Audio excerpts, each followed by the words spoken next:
Hey everybody, and welcome to today's Explainer.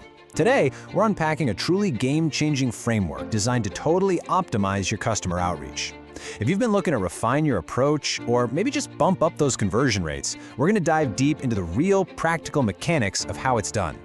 Our source material breaks down how to take customer outreach from this variable, kind of unpredictable guessing game and turn it into a structured, highly predictable science. It's going to be a fun one, so let's get started.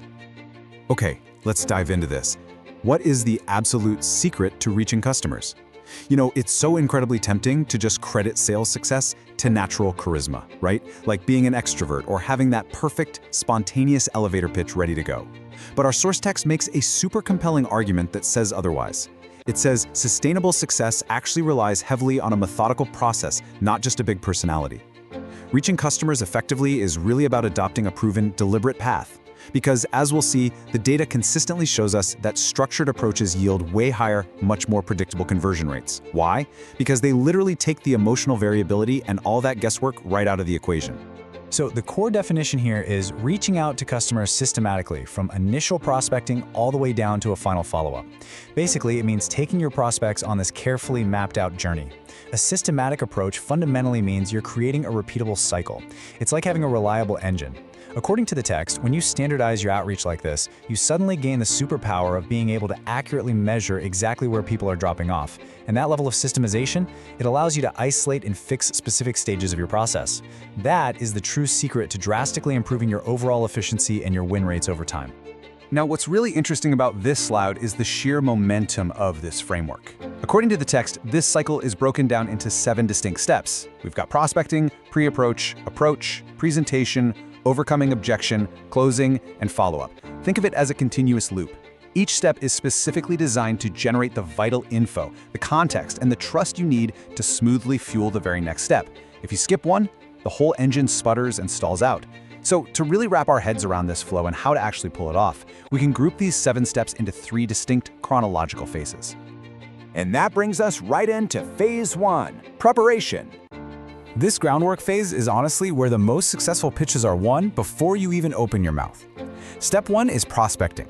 This is all about rigorous qualification against your ideal customer profile, just to make absolutely sure you're prioritizing high-value targets and not just spinning your wheels.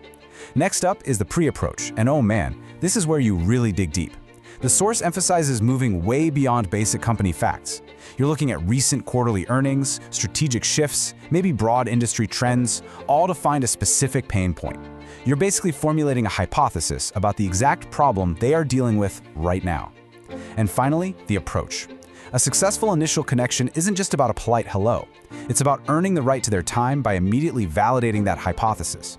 Nailing these first 3 steps ensures you walk into the room positioned as a trusted strategic consultant rather than just another vendor trying to make a quick buck. Let's move to and see how this builds into phase 2, action. This is where we put all that meticulous preparation to the ultimate test. Step 4 is the presentation.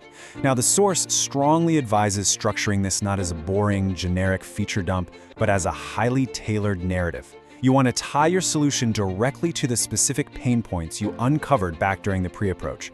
And immediately following that is step 5, overcoming objection.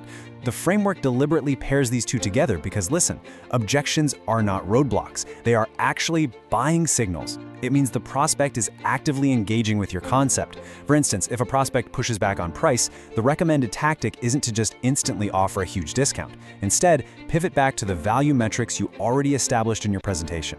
Reframe the cost as an investment against their existing inefficiencies. Anticipating those hesitations and building the answers right into your pitch, that's exactly what keeps this action phase moving forward. Finally, we hit the home stretch with phase 3, the close and follow-up.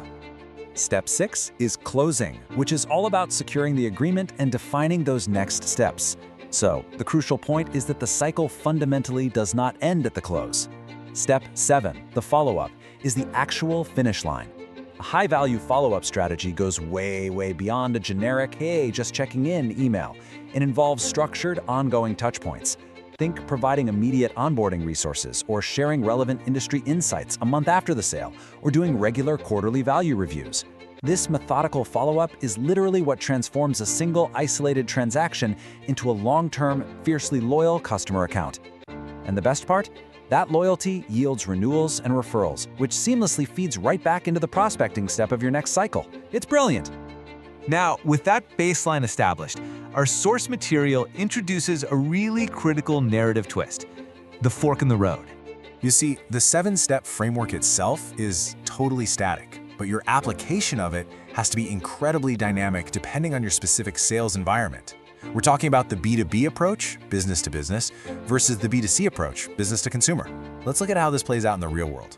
In a B2B strategy, that pre-approach step we talked about, it might take weeks. You're mapping out complex organizational charts, trying to identify multiple decision makers. And overcoming objections usually means navigating conflicting priorities, like a CFO who's hyper-focused on the budget versus an end user who just wants a tool that's easy to use. Contrast that with B2C. The whole cycle compresses drastically. The approach and presentation might happen almost simultaneously on a single digital platform, and overcoming objections there relies heavily on immediate trust signals, like customer reviews or a solid money-back guarantee.